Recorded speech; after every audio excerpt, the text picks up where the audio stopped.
दूसरी बार 1.5 महीने में, 1 महीने में समझ लीजिए, दूसरी बार भारतीय जनता पार्टी को देश की जनता मजबूती से कुछ संदेश देना चाहती है। लोकसभा चुनाव में संदेश बहुत स्पष्ट था, हुजूर इस कदर भी न इतरा के चलिए। अब 1 महीना हो गया, लोगों ने देखा रवैया में कोई फर्क नहीं है, अभी भी वही ऐंठ, वही घमंड, वही अहंकार। फिर से एक संदेश दिया। उत्तराखंड में हम दोनों सीटें जीत गए, बद्रीनाथ की भी और मंगलोर की भी।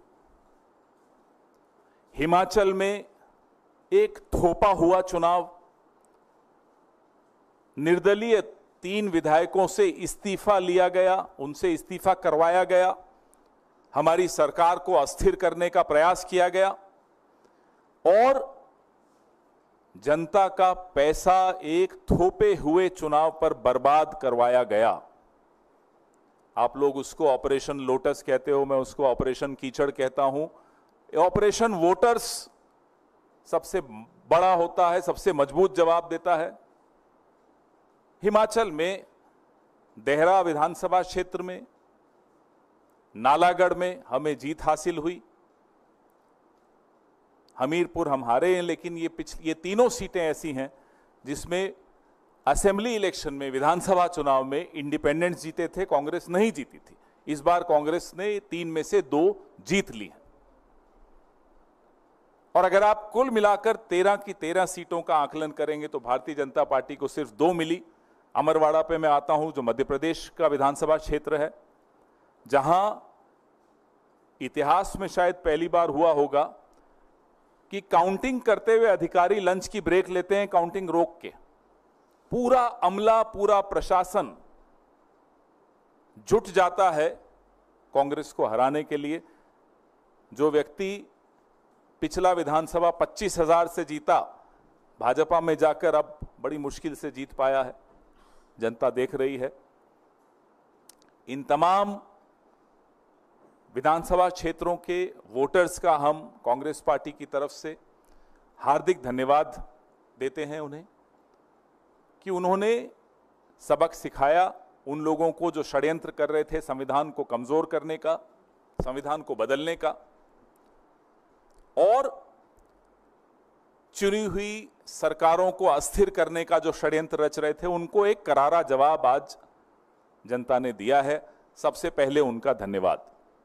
हमारे उत्तराखंड के पीसीसी प्रेसिडेंट करण महाराज जी, यशपाल आर्य जी सीएलपी लीडर, कुमारी शैलजा जी जो प्रभारी महासचिव हैं उत्तराखंड की, और तमाम एआईसीसी के पदाधिकारी, तमाम स्थानीय नेता, तमाम हमारे बेशकीमती वर्कर्स, उन सब की मेहनत से हमें ये दोनों सीटें मिली। हिमाचल में पीसीसी प्रेसिडेंट प्रतिभा जी, हमारे सीएलपी लीडर सुखविंदर सिंह सुक्खू जी, हमारे प्रभारी महासचिव श्री राजीव शुक्ला जी और तमाम एआईसीसी के पदाधिकारी, वहां के स्थानीय नेता, हमारे वर्कर्स, उन सब ने मेहनत की, जी जोर से मेहनत की और ये नतीजे आपके सामने हैं। एक के बाद एक आप देख रहे हैं कि कैसे भारतीय जनता पार्टी की राजनीति को लोग ठुकरा रहे हैं, लोग उसको अस्वीकार कर रहे हैं, क्योंकि उस राजनीति में जवाबदेही का स्थान नहीं है, लोकतांत्रिक प्रक्रियाओं के प्रति सम्मान नहीं है और लोगों के हकों और लोगों के सवालों का जवाब देने की ये जरूरी नहीं समझते प्रधानमंत्री जी, आवश्यक नहीं समझते। वो घमंड वो आपको इनकी राजनीति में दिखता है। मंगलोर का मैं उदाहरण देना चाहूंगा, खास तौर पे चुनाव के दिन वहां किस तरह का प्रयोग करने की कोशिश की वो आपके सामने है।